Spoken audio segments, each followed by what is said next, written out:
মানুষের মধ্যে একটা বিচিত্র প্রবৃত্তি থাকে, অন্য সকলের বিষয়ে, তাদের জীবনের বিষয়ে, তাদের ব্যক্তিত্বের বিষয়ে, তাদের ভবিষ্যতের বিষয়ে অনুমান করা। এটা হলো অনুচিত। কারোর অতীতকালকে দেখে লোকে ভবিষ্যৎ বলে দিতে পারেন, বর্তমানকে দেখে ভবিষ্যতের বিষয়ে অনুমান করে ফেলেন। উদাহরণ দিতে হলে বলবো, কোনো দাসকে দেখুন, ওকে দেখে লোকে বলে যে ওর ভবিষ্যৎ সেটাই হতে পারে, অনুমান করে ফেলেন। আর এই রাজাকে দেখুন, উনি তো কত সুখী হবেন, উনি তো জগতের সব থেকে অধিক সুখী মানুষ, কত সুখ সুবিধা আছে ওনার কাছে, ধারণা করে ফেলেন। তবে সত্য তো এটাই যে কারোর ব্যক্তিত্বের বিষয়ে, তাদের ভবিষ্যতের বিষয়ে আপনি পূর্ণ সত্য কখনোই বলতে পারবেন না, শুধু অনুমান করতে পারবেন। আর এই অনুমান করে সত্যি কোনো লাভ হয় না, কারণ এই কাল সেটা হলো অত্যন্ত শক্তিশালী। কালো থেকে কালোতর কয়লাকেও হিরেতে পরিণত করতে পারে, অনেক বড় বড় রাজাকেও বিদূষক বানিয়ে ফেলতে পারে এক মুহূর্তেই। তাহলে আপনি অনুমান করে কি লাভ? কি পেলেন অনুমান করে? সেই জন্য কারোর বিষয়ে কোনো অনুমান করবেন না, তার ভবিষ্যতের বিষয়ে অনুমান করতে যাবেন না, কারোর বিষয়ে কোনো ধারণা করে নেবেন না। কিছু করতে হলে ভালোবাসুন, সবার মধ্যে ভালোবাসা ছড়ান, সবার মধ্যে ধন্যাত্মক ভাব ছড়ান। এই মন প্রসন্ন হয়ে বলবে, রাধা রাধা।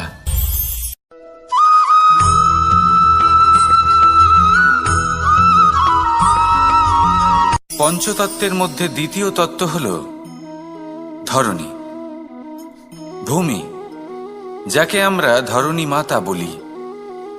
এই ধরণী ধৈর্য ধারণ করে, আর এর ওপরেই আমাদের সমগ্র সংসার নির্ভরশীল। কারণ এই ভূমি সহ্য ক্ষমতা রাখে, এর সহ্য ক্ষমতা হলো অপরিসীম। সন্তান যতই আঘাত প্রদান করুক না কেন, প্রেম পূর্বক সহ্য করে, আর তার বদলে অমূল্য রত্ন প্রদান করে। সন্তান যদি হাল চালায়, তাহলে তার বদলে তাকে অন্ন প্রদান করে। এটাই হলো ধরণী। এবার এর থেকে আমরা কি শিক্ষা পেতে পারি? এটাই যে কারোর জন্য কিছু করা বা কাউকে কিছু দেওয়া মনে কোনো কামনা ছাড়াই। আর এই কথাটা বুঝে যান, যদি কারোর জন্য কামনা না রেখে বা কোনো পাওয়ার আশা না রেখে কারোর জন্য কিছু করেন বা কারোকে কিছু দেন, যদি এটা আপনি শিখতে পারেন, তবে আপনি ভালোবাসতে শিখে গেছেন। আর সেই জন্যই এই ধরিত্রীকে মাতা বলা হয়। কারণ মাতা শুধু উনি নন যিনি গর্ভে সন্তানকে ধারণ করেন, মাতা তো উনিও যিনি জীবন বাঁচতে শেখান, যিনি জীবন বাঁচার উদাহরণ প্রদান করেন। তাহলে ধরণীর থেকে এই নিঃস্বার্থ ভাব শিখুন, নিঃস্বার্থ ভালোবাসা শিখুন, আর এই ভালোবাসার সাথেই বলুন, রাধা রাধা।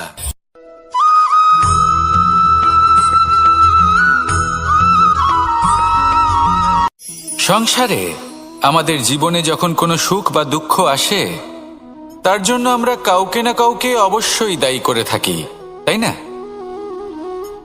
এই ব্যক্তি আমাদের সাথে এরকম কাজ করেছেন, তাই আমার সাথে এমন হলো। ওই ব্যক্তি যদি এমনটা না করতেন, তাহলে আজ আমি ওই স্থানে পৌঁছতে পারতাম। সবই আপনার দৃষ্টিভঙ্গির ওপর নির্ভরশীল। আর যদি আপনার দৃষ্টিভঙ্গি এমন হয়, তাহলে তা অনুচিত। সত্যি কথা বলতে, এই সংসারে ভিন্ন ভিন্ন ধরনের মানুষ আছে। এটা আপনার ওপর নির্ভর করছে কিভাবে তাদের স্বাগত জানাবেন। একবার ভাবুন, আমি আমার দুটো হাত সামনে নিয়ে এলাম, দুটো মুঠো খুলে দিলাম। দুই প্রকারের মানুষ আসবেন, কিছু না কিছু দিয়ে যাবেন। এই মুঠো যদি আমি বন্ধ করে দিই, তাহলে না কেউ আমাকে কিছু দিতে পারবে, না আমার কিছু যাবে আসবে। নিশ্চয়ই বুঝতে পারছেন এই দুই ধরনের ব্যক্তি কারা এবং তারা কি দিয়ে যান। আমি যদি নিজের মুঠো খুলে দিই, তাহলে কিছু ভালো মানুষ আসবেন, আমাকে আনন্দ, সন্তুষ্টি, জ্ঞান প্রদান করে যাবেন, ভালো অভিজ্ঞতা দিয়ে যাবেন। কোনো খারাপ ব্যক্তি যদি আসেন, তাহলে তিনিও খারাপ অভিজ্ঞতা দেবেন, যার থেকে আমি শিক্ষা লাভ করব।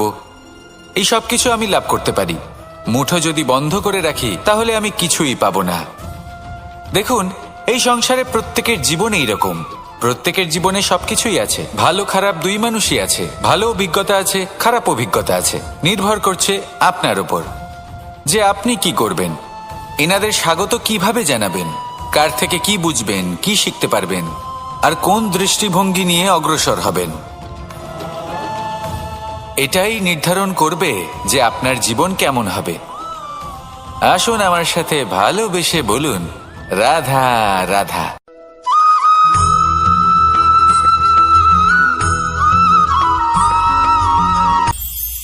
এটা হলো ধান গাছ। এর থেকে যে চাল উৎপন্ন হয় তা মানুষ গ্রহণ করেন। আর এটা কি? এ হলো জংলি ঘাস। একবার ভেবে দেখুন, যদি এই জংলি ঘাস ধান গাছের আশেপাশে থাকে তাহলে কি হবে? ধান উৎপন্ন হতে পারবে? তা উৎকৃষ্ট হতে পারবে? আমরা কি তা গ্রহণ করতে পারবো? কখনোই নয়। এই জংলি ঘাস ধানকে নষ্ট করে দেবে, কিন্তু নিজে জীবিত থাকবে।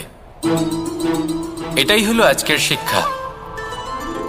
এই সংসারে যদি আপনি নীতির পথে চলতে চান, উচিত কর্ম করতে চান, সংসারকে সেবা করতে চান, তাহলে জংলি ঘাসের মতো ব্যক্তিদের থেকে সবসময় দূরে থাকতে হবে। সেই ব্যক্তি যারা দুর্নীতি এবং মিথ্যা দ্বারা পরিপূর্ণ, যাদের ব্যবহার অশুভ, যাদের অনেক অশুভ গুণ রয়েছে, তারা সঠিক নয়। সেই সকল ব্যক্তি যাদের চরিত্র অত্যন্ত দুষ্ট হয়, তারা হয় শুভ চরিত্রের ব্যক্তিকে একদম নষ্ট করে দেয়, নয় নিজের মতো বানিয়ে তোলে।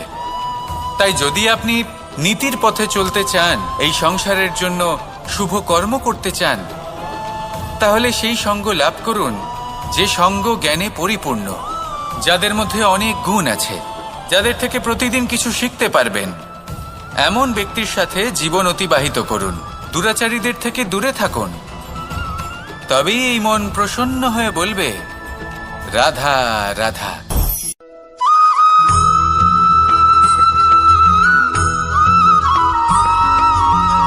মানুষের মানসিকতা এমন হয় যে সে যতটা করে আশা করে যে তার থেকে অনেক বেশি তার বদলে সে পাবে।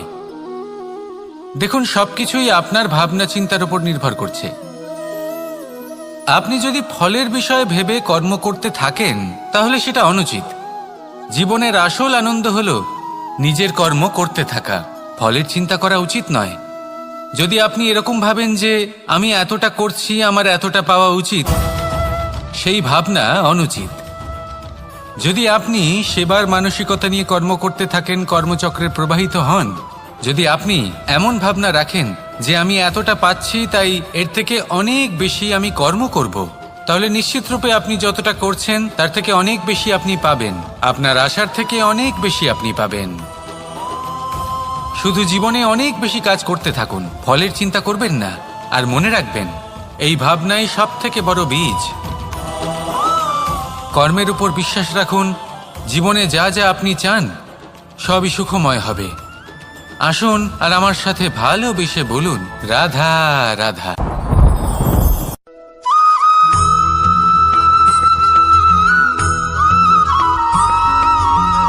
আপনি কখনো কোনো বাজকে নিজের বাসা বানাতে দেখেছেন? এই বাজ যখনই কোনো বাসা বানায় তখন উঁচু গাছের ডালে বা কোনো পর্বতের শিখরে বাসা বানায়, অনেক উচ্চতায়। আর সেখানে তার সন্তানও জন্মগ্রহণ করে। যখন এই সন্তানেরা জন্মায় তখন এই বাজ খুবই ভালোবেসে এবং খুব সাবধানে এদের পালন পোষণ করে। নিজের ঠোঁট দিয়ে তাদের ঠোঁটে খাবার পরিবেশন করে। কিন্তু যেই সেই সন্তানেরা হৃষ্টপুষ্ট হয়ে যায় এবং সেই কথা বাজ নিজে বুঝতে পেরে যায়, সেই বাজ নিজেই সেই বাসা ছিন্ন ভিন্ন করে দেয়।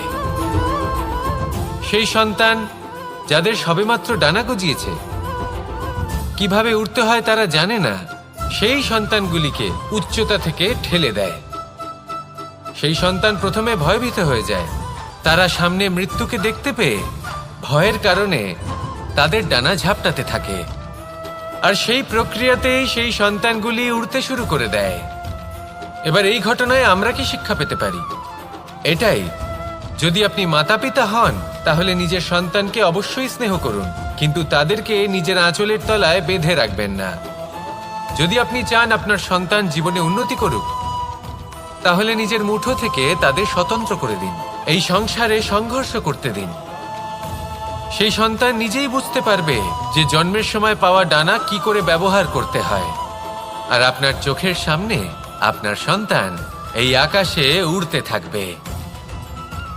তাহলে আসুন আমার সাথে ভালোবেসে বলুন, রাধা রাধা।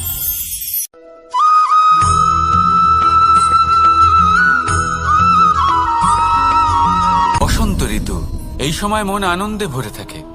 এমন মনে হয় যেন আমরা আকাশে বিচরণ করতে চলে যাই, কিন্তু সেটা তো সম্ভব নয়। সেই জন্য হয়তো আমরা ঘুড়ি ওড়াই, এই ঘুড়িকে নিজেদের প্রতিরূপ মনে করে। এবার অনেক মানুষ আছেন যারা ঘুড়ি ওড়ান, কিন্তু এই কর্মের সারমর্ম কি সেটা কজন বুঝতে পারেন? আপনি এটা মনে করুন যে আপনি হলেন সেই ঘুড়ি, আর এই সুতো যিনি ধরে রয়েছেন তিনি হলেন পরমাত্মা। আর এই সুতো যেখান থেকে শুরু হয় সেই লাটাই হলো আমাদের কর্মচক্র। এবার আপনি নিজেই অনুমান করুন যে এই উড়ান কার ওপর নির্ভরশীল, পরমাত্মার ওপর আর আপনার কর্মের ওপর। যদি পরমাত্মা আপনার হাত ধরে থাকেন, আপনার সাথে থাকেন, যদি আপনি শুভ কর্ম করতে থাকেন, আপনি এই আকাশে উড়তে থাকবেন। কিন্তু কোথাও যদি পরমাত্মার সাথে এই বন্ধন ছিন্ন হয়, আপনার কর্মচক্র খারাপ হয়ে যায় বা থেমে যায়, তাহলে আপনার এই ঘুড়ি কেটে যাবে আর দূরে কোনো গাছের ডালে গিয়ে আটকে যাবে। তাই শুধুমাত্র ঘুড়ি ওড়াবেন না, তার থেকে শিখুন, পরমাত্মার সাহচর্যে থাকুন, সবসময় শুভ কর্ম করতে থাকুন আর সবসময় এই আকাশে উড়তে থাকুন। আসুন আর আমার সাথে ভালোবেসে বলুন, রাধা রাধা।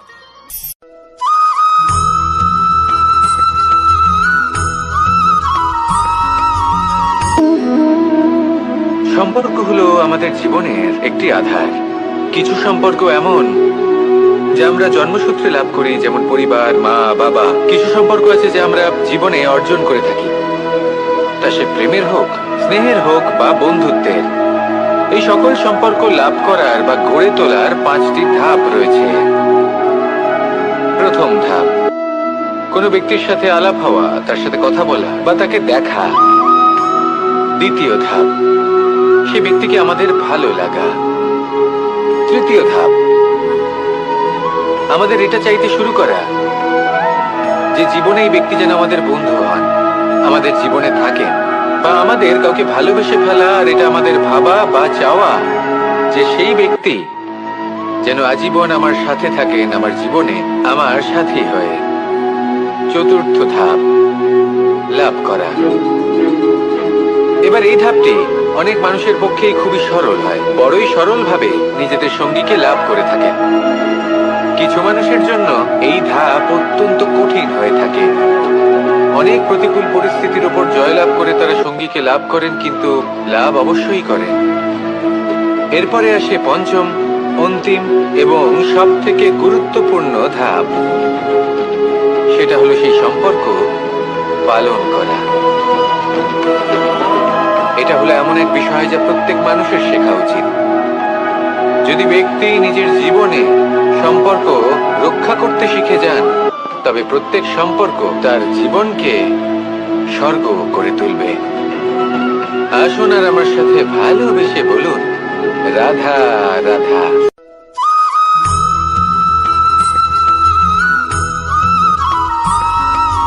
জীবনে যখন কোনো ব্যক্তি নিজের লক্ষ্য প্রাপ্তির জন্য নিরন্তর পরিশ্রম করতে থাকেন, চেষ্টা করতে থাকেন, তখন তিনি কষ্ট অনুভব করেন, কখনো শারীরিক কষ্ট, কখনো মানসিক কষ্ট। এবার উনি এটা ভাবতে থাকেন যে আমি কি উচিত করছি নাকি অনুচিত করছি। কারণ অন্যদিকে এমন একজন ব্যক্তিও আছেন যিনি একদমই পরিশ্রম চেষ্টা করছেন না।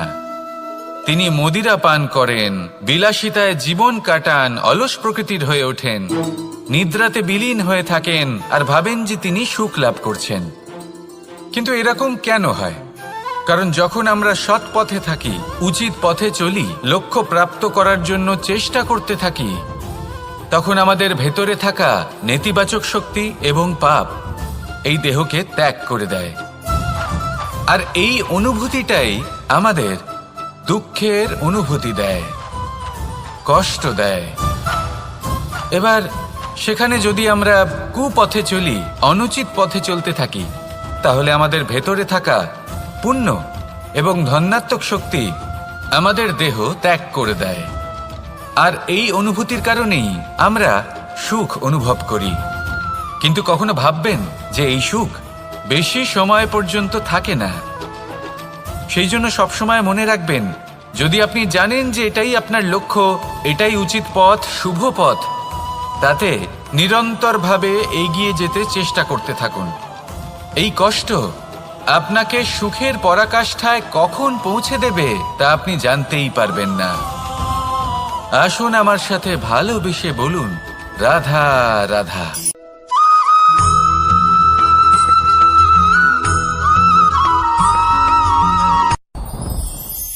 সাথী। সাথী এই শব্দটির ব্যাখ্যা কে কিভাবে করে? মিত্র, সখা, বন্ধু। কিন্তু অর্থ একটাই, তিনি যিনি আপনার সঙ্গী হন আর তিনি যার সাথী আপনি হন। এবার সব থেকে বড় প্রশ্ন হলো এটাই যে তিনি কে হতে পারেন যাকে আপনি আপনার সাথী বলে মেনে নিতে পারেন, নিজের সখা, নিজের মিত্র, নিজের বন্ধু মেনে নিতে পারেন। আপনার সাথী হলেন তিনি যিনি দুঃখের সময় আপনার পাশে থাকবেন, আপনার হাত ধরে থাকবেন। আপনার সাথী হলেন তিনি যার হাত আপনি নিজের সুখের দিনে ধরে থাকবেন। সেই সাথীরই হাত ধরুন যিনি দুঃখে সবসময় আপনাকে সাহায্য করার জন্য তৎপর হয়ে থাকেন, আপনার পাশে থাকেন, আর যাকে সুখের দিনে আপনি আপনার সাথে রাখতে পারেন। আর যখন আপনার সাথে আপনার এই সাথী থাকবে, তখন আপনি এটা বুঝবেন যে যখন জীবনে দুঃখ আসে, তখন এই দুঃখ কমে যায়, সবার মধ্যে ভাগ হয়ে যায়। আর যদি তখন সুখ আসে, তাহলে সেটা সবার উপস্থিতিতে আরো বেড়ে যায়। এটাই হলো প্রেম, এটাই হলো ভালোবাসা, এটাই হলো সঙ্গ। যেমন সম্পর্ক আমার আর রাধার মাঝে। তাহলে আসুন আর আমার সাথে ভালোবেসে বলুন, রাধা রাধা।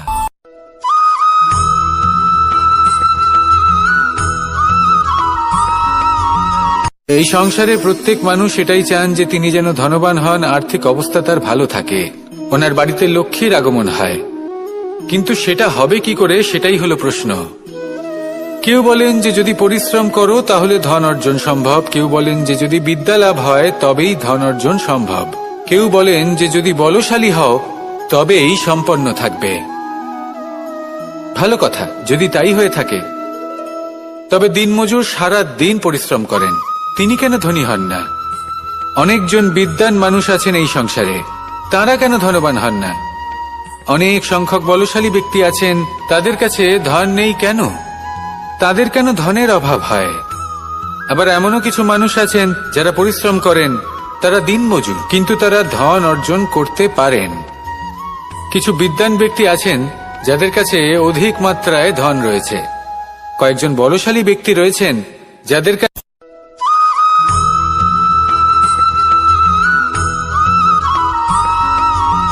পঞ্চতত্ত্বের মধ্যে দ্বিতীয় তত্ত্ব হল ধরণী, ভূমি, যাকে আমরা ধরণী মাতা বলি।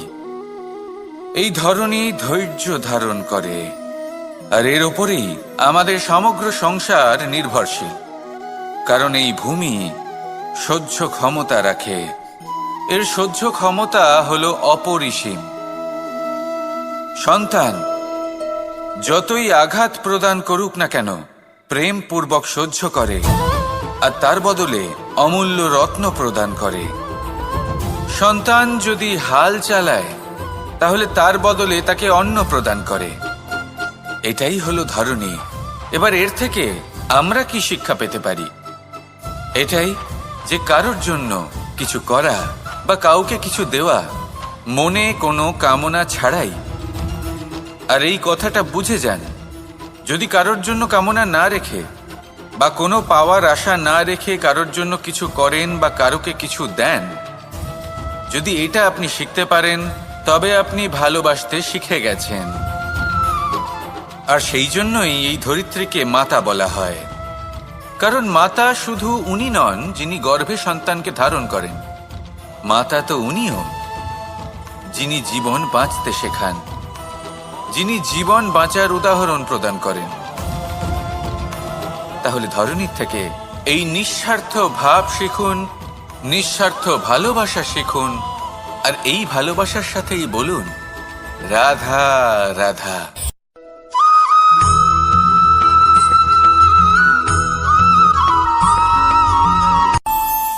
আমাদের মনে যখন কোনো প্রশ্ন ওঠে, কোনো দ্বন্দ্ব জাগে, তখন আমরা যাই আমাদের গুরুর কাছে, আমাদের আরাধ্যের কাছে গিয়ে জিজ্ঞেস করি। এইভাবেই একদিন আমি পৌঁছলাম আমার আরাধ্যের কাছে, আমার মহাদেবের কাছে, আর ওনাকে প্রশ্ন করলাম যে মহাদেব, জীবনে আনন্দ পাওয়ার, উৎসব পালনের, প্রেম ভাগ করে নেবার, জীবনকে উপভোগ করে নেওয়ার সর্বশ্রেষ্ঠ সময় কোনটা? মহাদেব হাসলেন আর উনি বললেন, জীবনে উৎসব পালনের সব থেকে শ্রেষ্ঠ দিন হল মৃত্যুর ঠিক আগের দিনটা। প্রেম ভাগ করে নেওয়ার সব থেকে শ্রেষ্ঠ মুহূর্ত হল মৃত্যুর ঠিক আগের মুহূর্ত। জীবনকে উপভোগ করে নেওয়ার সর্বশ্রেষ্ঠ প্রহর হল মৃত্যুর এক প্রহর পূর্বে। তখন আমি চমকে গেলাম। আমি বললাম, কিন্তু মহাদেব, মৃত্যু তো অনিশ্চিত, আমরা জানিও না কবে আমাদের মৃত্যু হবে। মহাদেব আবার হাসলেন। উনি বললেন যে যদি আমরা এভাবে জীবন কাটাই যে আমরা জীবনের প্রত্যেক দিন, প্রত্যেক মুহূর্ত, প্রত্যেক প্রহর শেষ বলে মনে করি, তাহলে আমাদের সমস্ত জীবন আনন্দের সাথেই অতিবাহিত হবে। কি বলেন?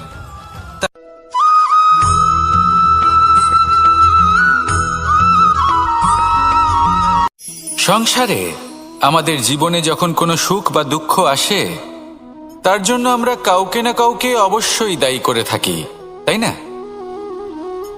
এই ব্যক্তি আমাদের সাথে এরকম কাজ করেছেন, তাই আমার সাথে এমন হলো। ওই ব্যক্তি যদি এমনটা না করতেন, তাহলে আজ আমি ওই স্থানে পৌঁছতে পারতাম। সবই আপনার দৃষ্টিভঙ্গির ওপর নির্ভরশীল, আর যদি আপনার দৃষ্টিভঙ্গি এমন হয়, তাহলে তা অনুচিত। সত্যি কথা বলতে, এই সংসারে ভিন্ন ভিন্ন ধরনের মানুষ আছে। এটা আপনার উপর নির্ভর করছে কিভাবে তাদের স্বাগত জানাবেন। একবার ভাবুন, আমি আমার দুটো হাত সামনে